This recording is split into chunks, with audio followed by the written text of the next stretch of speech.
So, hello everyone. This is the first video for my elite English course 2020-2021. So it's a pleasure to make this first video for you, although I have to admit, I hope we won't have to make too many because it means we've been cancelled at school. So we're forced to do this kind of thing from home, which is something I generally disapprove of, but if we have to do it, we have to do it. Let me just introduce you to our friend in the background there. I'm sure some of you will be wondering who or what he is. He's actually the Chinese Emperor Kangxi, I think it's pronounced, something like that. Someone in another class said that he looked like a K-pop boy. Boy spelled B-O-I, but I can assure you he's got nothing to do with BTS or Blackpink or any other of these bands. Wonderful though they are, he is in fact a Chinese emperor, and probably he'd be very insulted and want to execute you cruelly if you said that he was a K-pop boy. But enough enjoyment. It's now time for lessons. So let me just start off by telling you what we're going to do today. I just want to give you a couple of general pieces of information about how we're going to proceed in the next few days, at least until we get to meet again next week, hopefully. And then I kind of talk you through the worksheet on identity, national identity in particular, that most of us started in school today. So, general information, first of all, how are we going to proceed? Well, I have set up a Moodle course for you. So all the documents, all the papers that I have for you in the next couple of days, I'll both send them to you by email and upload them to the Moodle course. So you're absolutely sure to get them. I'll also upload, maybe on Wednesday or Thursday, the topics that are on offer for GFS. I know a couple of you want to do a presentation in English. And that should be decided this week. So I'll give you a couple of topics to choose from. Of course, if you have topics that you personally find particularly interesting and you would like to suggest to me, then feel free to do so. I've also set up big blue button on our Moodle course, which should enable us to communicate via video conference. And I definitely want to do a video conference next Monday, 7:45, and next Tuesday, also 7:45. If it proves to be possible, we'll do the same thing on Friday already, starting at, say, 9:30. I just need to check that I can actually manage to do that in school or from school.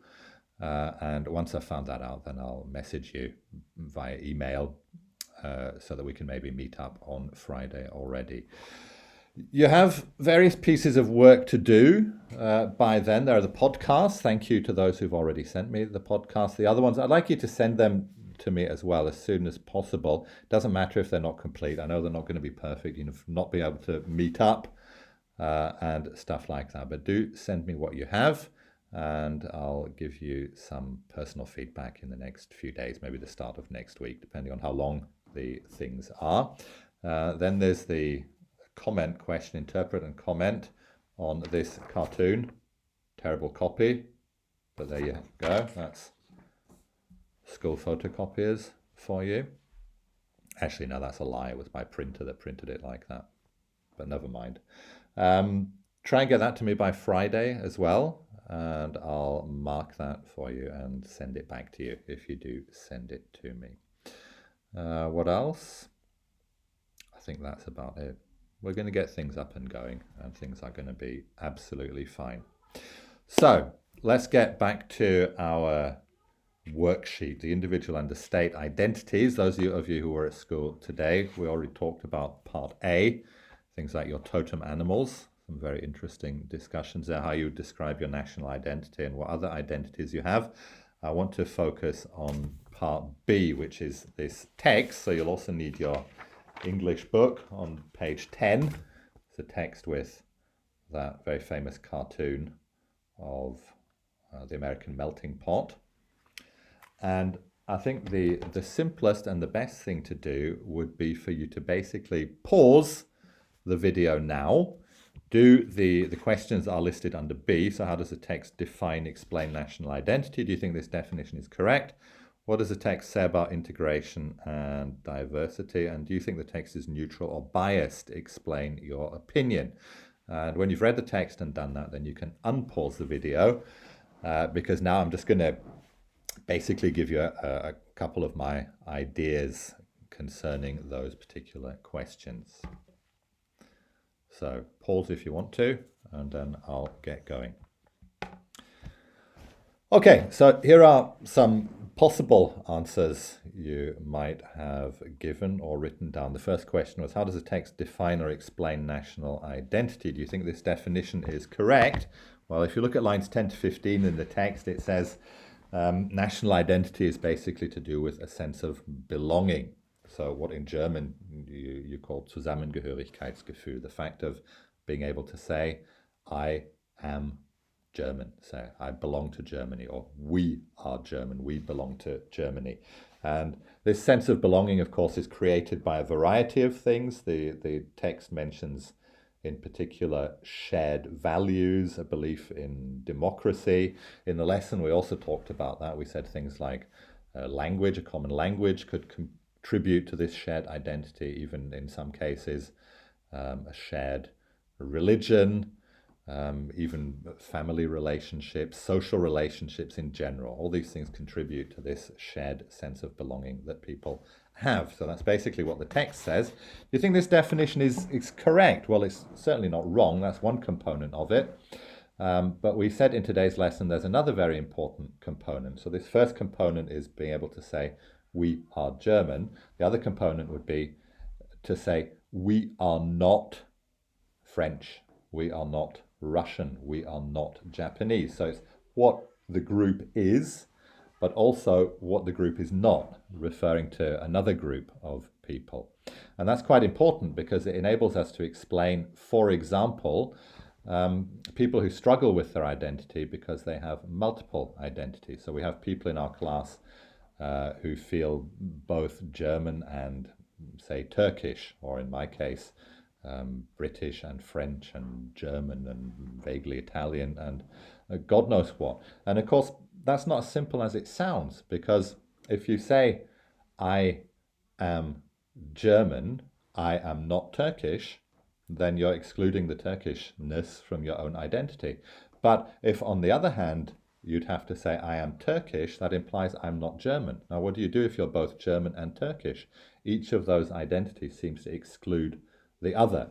So either you develop a kind of hybrid identity where you have elements of both, or you live in a kind of in-between world where it's difficult to come to terms with it. The other thing that this kind of dual model, I'm German, I'm not French or Turkish, helps to explain is racism. So the idea would be that if you look at these two components, people tend to see themselves as part of a group and exclude people from another group. I suppose in terms of evolution, that goes back to the very origins of humanity when we lived in tribes, and it was important to be part of one tribe and to exclude members of another tribe. That's why most people, or many people, have some kind of racism within them. You might even say racism is somehow natural, even though I'm sure we all agree that it's a very bad thing indeed. So I would say the text here is okay as far as it goes, but the definition isn't complete. What does the text say about integration and diversity? Well, here I want to focus on two particular terms that the text mentions, which are important.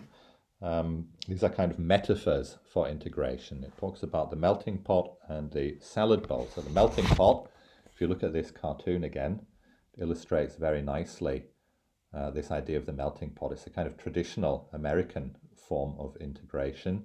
So in the cartoon you see this lady who stands for America and the spoon that says equal rights, and she's melting down all these people. They seem aggressive and they seem to come from lots of different cultures.